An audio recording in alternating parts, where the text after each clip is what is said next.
evening, everyone. Thanks for joining in. We wanted to show you the new hand signals or the revised hand signals. How the format of this would be that there would be two pictures on the screen. It would be great if you can turn on your videos and answer what each of those signals are, or you can type in what is the right answer. Then we will show you the right answer and explain in what scenarios that particular signal is used. Uh, Megna, I think we can move on to the first. Yeah, who can guess what's the or remember what's the first signal? If I can have answers for the first signal Is that or the second foul? signal. It's a foul. Okay, and the second one. Okay, Gaurav said Violation. foul and violation. Okay, okay. Yeah, they are pretty straightforward. One is foul, which is shown in this way. Foul is when you think somebody has crossed a particular rule. You can call a foul. And then there is violation, which is hands above on your head. The only difference, I think, from the previous signal that from to this hand signal is the fists are closed. So it's a closed fist pointing upwards. Okay. Gaurav, Nandini, thanks for answering. Meghna, next slide. Yeah, who can say what is the first signal? You can type in your answers if you feel shy to answer it on the camera. Contested. Uncontested. Okay, so Pranav answered it right. Contestant accepted. Contest is, yeah, when you think you had a call and then you have a discussion with whoever you made the call on, and if you feel that the discussion wasn't, you still wanted to make that call, you contest it, and this goes back to the appropriate place. Then accept is pretty straightforward. It's like accepting things. So if you made a call and if the discussion you've had after the call is satisfactory or you come to a consensus, then you accept that particular call. Meghna, you can correct me if anywhere I am not explaining it right. Who can say me what call is this on the first call, which is a motion call? This is a hand signal which has a motion attached to it. You can type in answers. Yeah, okay, a lot of Retracted. people answer it. Yeah, first one is the retract. And what's the second one? That's out of bounds. Correct. Okay. The second one is a sick. Got it. Okay, so yeah, I think everyone again got it pretty much right. Retract is again a hand motion signal which is done in this way, and this is when you made a call and don't think the call makes sense anymore in the play, you retract it, and the hand signal which you show is this. And as Nandini mentioned, in and out signal is this, which is shown. Your fist is all the fingers are pointing to one side, and it is usually shown when like say disc is gone out, so you want to show the disc is out, or a catch is made outside the field, so it is shown as out. Next slide. Am I going too fast? Do you want me to like pause on the screen for a couple of more seconds? Divya, I have one question about the in and out. Okay. Yeah, when basically we show this hand signal when the disc goes out of the playing field, right? So Okay. just want to understand why is it called as in out, like just to get a clear understanding about that. Okay. So I think it's Yash, right, who's asking this question? Yeah. Hi, Yash. I can't see your faces. I can see this screen only.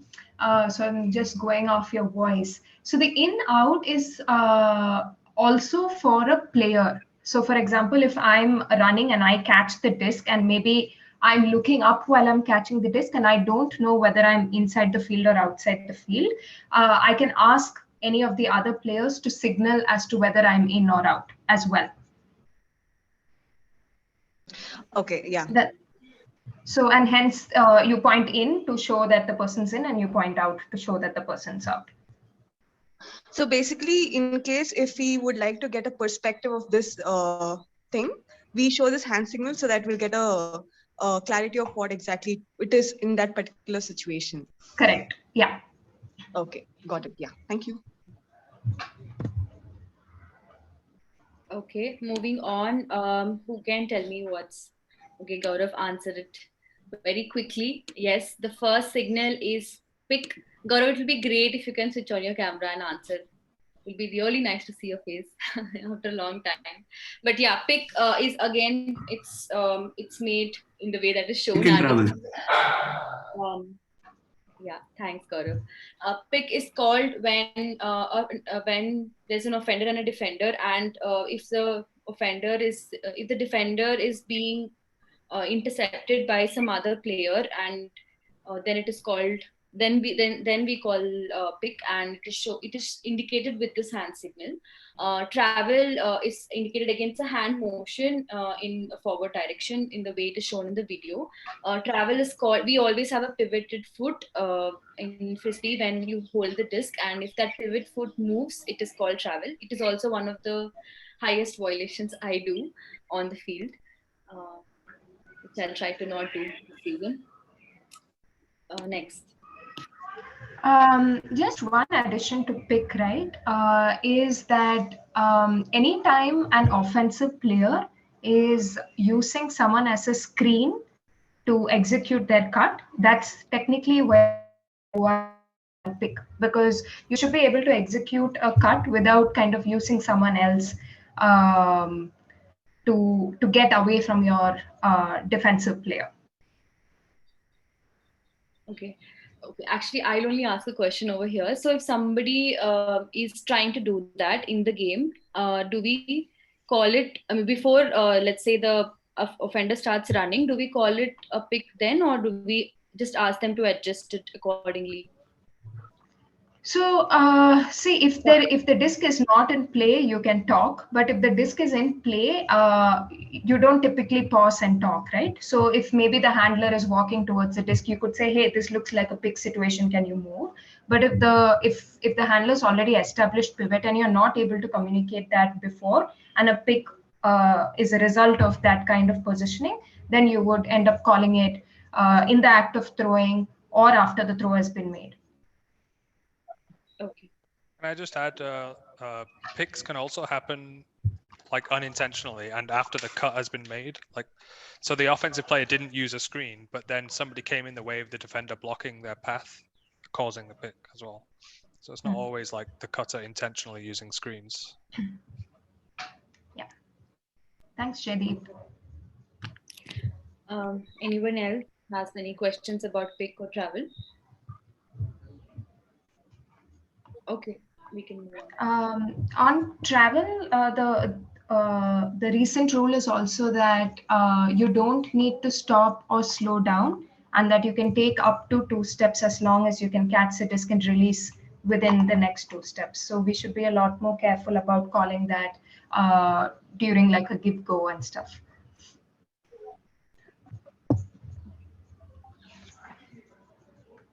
Yeah, this looks very pretty straightforward, but if anyone can answer what these hand signals are.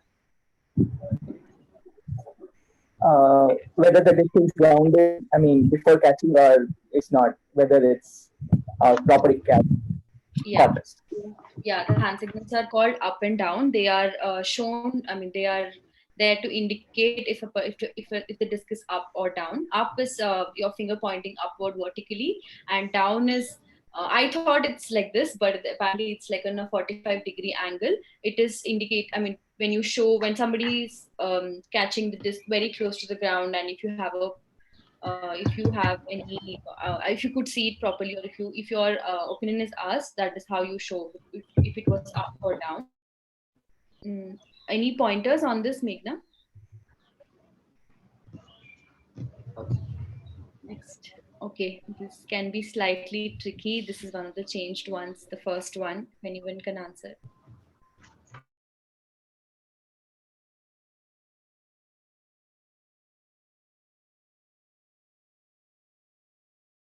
Someone should be able to answer the first one.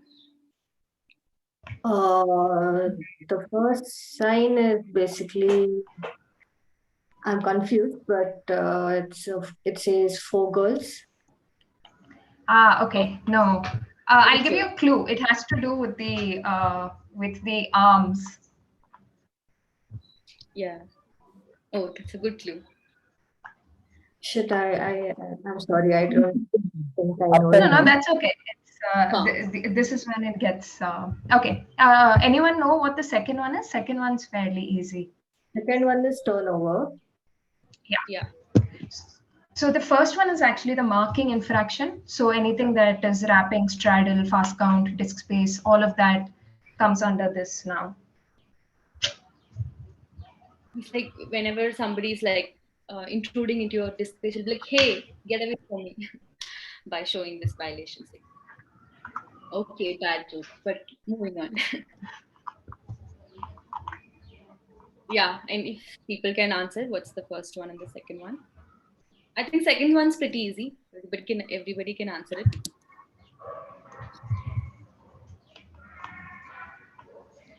You want First one full is offside.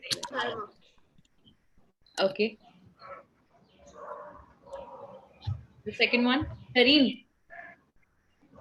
And you're silently sleeping on your bed and attending the session. Okay. If you can show the answers. Yeah. Who got offside? Somebody said offside, right? Ananya. Ananya, super. Ananya, do you know what the new rule is for offside as well? Like when offense calls it or when defense calls it? Yeah, I think it's something to do with it used to be that there would be a repull, but the new rule states that there's no repull, and I kind of forgot the exact rule, but the offensive, it's something to do with how the amount of time the defense gets to set up, or yeah, I'm not exactly sure. No, that was a great attempt. So there are two ways that you can call offside. One is if you're on offense, which shouldn't happen a lot. But if it does, then what happens is that offense cannot free flow. So it functions like a timeout where offense will set, defense will set, and then the point starts. So if the disc is landed in, then it means that you would walk to the front of the end zone, and then offense sets, defense sets, and play starts. But if the pull has landed anywhere outside, then depending on either sideline or brick, offense makes that call, and then there is a full setup, and then you start. But if there is an offside on defense, then what happens is you just directly come to brick mark, and then you start play. Is there something like a warning or something that you give? There are a couple of times, or in the first go itself, you can call offside? Yeah, it's from the first go, you can start following this rule, Vijay. I don't know really how it works because previously we would give warnings, but I think in the new rules, there are nothing about warnings. So I guess captains align that, hey, we are going to be really careful even before the start of the game, and then ensure that it's called right off. In fact, Megna, I'm sorry, yeah, continue. No, go ahead. I kind of missed. Can I know why this call is being called like offside when it is used? Okay. Then a great question, Yash. So, there is that end zone line, right? So when offense is going to receive the pull, actually every player needs to keep 1 foot on that line. And if you come in front of that line, you're taking like an advantage, right? Where you are gaining yardage. So then it is called offside. And similarly for defense, till the player on your team pulls it, or the player who's pulling it should not go beyond that line and kind of take 2-3 steps and then pull, because that's a disadvantage as well, or an advantage for yourself. And the other defensive players should ensure that the disc is in the air before they start running to play defense. Now, if they start running before itself, or the person who's pulling has crossed the line, then the other team can call an offside. Okay, yeah, got it. Thank you. Yeah, so that means if there's no warning, for the Vijay's question, you said there's no warning, then if there's an offside, then we can start from the center of the field, is it? The offense can start from the center of the field, so they don't pull again. And Not center of the field, but from brick mark. from brick mark. Okay. Thank you. Welcome.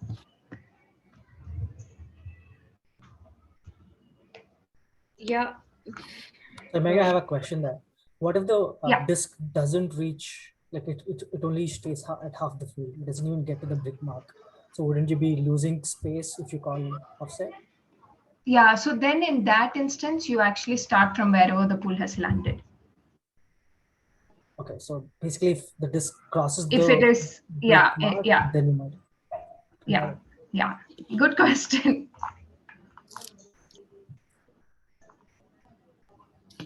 Okay, yeah. So if people can quickly tell me what are these two hand signals? I think we have only 5 more minutes left. Megna, we can go with the answers. Yes. Nandini, you are right. The first one is a stall or stall out, where if the person who's defending you has reached the count 10 or the T of 10, then it's called a stall out, and it's indicated by placing your palm on your head. The second one is the spirit stoppage. I am not very sure, but I will attempt to answer. I think if there is a spirit violation in the game, then one of the player calls it. I think it isn't. I'm assuming it's a very rare occurrence in the in any of the tournaments, because people usually ensure that the spirit of the game is maintained. Megna, anything to specific to watch out, like in terms of spirit? Yeah, so typically we have guardrails for this. Like it only happens when you brought up an issue multiple times and the other team has not been able to correct their behavior. And typically this is done through the captains or spirit captains. And once it is called, both the teams come form like a huge circle. The captains and spirit captains alone go out to discuss the issue, whereas all the other players are in a circle, and then once they've kind of sorted or talked about things, they'll come back, debrief the teams, and then you can resume the game. Okay. Yeah. So Jaydeep wrote in the Is there chat, but Sorry, Sorry, quick question. Is there a time limit for the spirit stoppage? There is a time limit for the spirit stoppage, but I don't know what that is. Jay, would you remember? No, there's no time limit. The game timer stops. Okay, thank you. Only for a spirit timeout. The other timeouts have a limit. I think 60 seconds. Thank you. Megna, yeah. Will anybody attempt answering what this is? This is again one of those changed or revised hand signals. Okay. I don't know the first one, but I think the second one is the new injury call. It's been changed. This is the new 4 girls ratio, right? The new 4 girls 3 guys ratio. The home signal is changed to this. Okay, sorry, it's up. Yeah, who said that? That's great. Last time when you guys played with L2F, when Airbenders played with L2F, I was in the sidelines, so I saw them do signal. Nice. No, absolutely right. No, yeah. So Vaibhav got it right, I think, from what I heard. Yes, the first one is the injury call. I think it was earlier a 4 women, 3 men ratio. It is now changed to an injury call. Whenever a player feels like he needs to call an injury call, he needs to show it this way, which is shown on the screen. And the left He one or is she, he or she needs to show it on the field. And the right one is the gender ratio men. It is, I think it was earlier a injury hand signal, which is now revised to a gender ratio men, where the gender ratio is 4 men and 3 women. Next.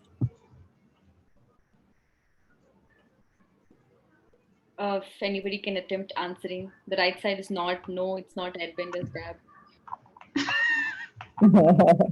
It's the second one is point, and the first one is The Sorry, first one Weber? is- the second one is the game point, and the first one is code. Okay, okay. I think the first one is, you said score, right? Yeah. Sorry, it's not Okay, a code. it's okay. Yeah. So it's a play stoppage. If a call has been made, but usually it is not heard or seen throughout the field, and if somebody is continuing playing, then you can indicate them that the call has been made, or the injury has, whatever call has been made, and we are stopping it temporarily. It's showcased by motion hand movement. And second one is, yes, it's a match point. Um, yeah, the last screen. This is the last screen, guys. Whoever hasn't answered, I would really like if you answered it. A lot of people. Shravan, Shareen, Madhu. Okay. Expected something like that from Madhu. Yeah, the first one is the new gender ratio women. It is indicated, it is very close to how you show a marking infraction. However, here the fists are closed. That is how you show the gender ratio women. And second, the middle one is called by offense or defense. Megna, if you can explain the middle one. Yeah, so this is just, sometimes people don't know who's making the call or what the call is. So then you can actually ask, and the right way to do it is to either point to an offensive player or to the defensive player to say who made the call. It's hardly used. I don't think I've ever used or asked for this. Right. And the last one is goal, which is your hands pointing upwards with fingers facing upwards. I think that's all. That's the last slide, right? Yeah. I was just going to say the first one is more likely to be used by game advisors during WIFTIF events. They need to indicate who's making the call. The middle one. Okay, got it. I just wanted to share like a couple of other things. I think Ananya brought up one of the rules, which was on offside, which is the change in the rule. We spoke about travel, which is another important change in the rule. The third important change in the rule is there is no more incidental contact. There is something called a minor contact. So previously we would say that, okay, if two people went up for the disc and came down, it's incidental. They've reframed that to minor. And as long as it doesn't impact the play, it is not a foul. So there was some confusion apparently on people saying that, oh, the contact happened and hence it's an automatic foul. That's not true anymore. And I think this rule is more in line with how USAU plays. The other rule is on double team. Previously, only like the people in the cup could call it, but right now double team can be called only the handler could call it. Right now double team can be called by any offensive player on the field. So that gives extra visibility. And finally, I wanted to call out the straddle and wrapping, which is a marking infraction. The distance has been increased. Previously, it was as long as any 2 points of your body. If you draw a straight line and it goes through the handler, that is wrapping. But right now you need to be more than 1 disc away, and if you're still there, it's wrapping. So you just give a little more space for the handler to make that throw. So those were the few other rules, which are not really hand signals, but I thought because we are learning hand signals, it might as well kind of good to keep in mind before you use them. So make sure that you do hand signals when you're making calls, and echo the hand signal as well. If you're on the sideline, do the pick calls, like it really helps. And that way we can be a lot better at Spirit. Thanks, Jaideep. Thanks everyone who came in and who participated.